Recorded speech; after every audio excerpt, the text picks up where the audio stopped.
This is Ariel Tachna. I'm reading from The Path, my upcoming release that's due out in September. Benicio Quispe took a deep breath as he stood at the base of the monkey steps and stared up at the last section of the climb before Machu Picchu. They had been hiking for over an hour already, with the sky slowly lightening over their heads, but the sun had yet to make an appearance over the highest peaks. Down sheltered between the mountains as they were, they would not see the sun for another hour or more. Atop the sun gate, though, the view would be entirely different. Gripping his walking sticks more firmly and ignoring the pain in his knees from tired muscles, he set his feet on the first step and began to climb. His thighs burned by the time he reached the final step. He was glad there were only 50 of them in this flight, because they were too narrow and too steep to climb with the typical zigzag walk that had made the first 3 days of the hike bearable. He paused for a moment to appreciate the clean lines of the sun gate.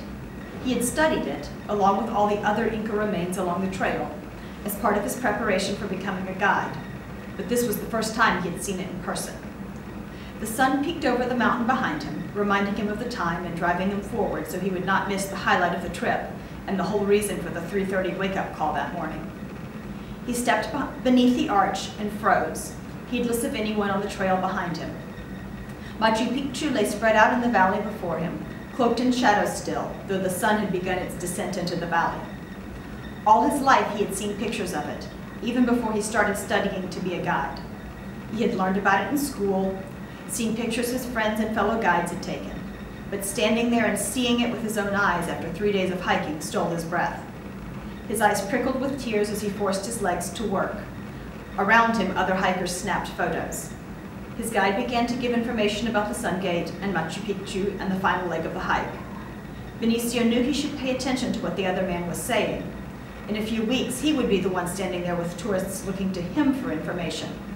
But the voice was a wordless drone in his ears. He had attention only for the holy city and the inexorable march of the sun down the mountainside. The sunlight reached stone and turned it golden, and Benicio could only imagine what it must have looked like during the reign of the Inca, when the city would have been filled with real gold. Even now, a ruin instead of the vibrant center of worship it had once been, the city captivated him. One group after another moved forward to have photos taken as he stood there, but he ignored them. He could not tear his eyes away long enough to see if one of the groups was his.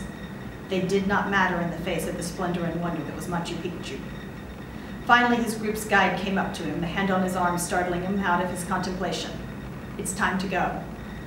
Benicio nodded and gathered his gear, but his gaze returned to the city as he walked.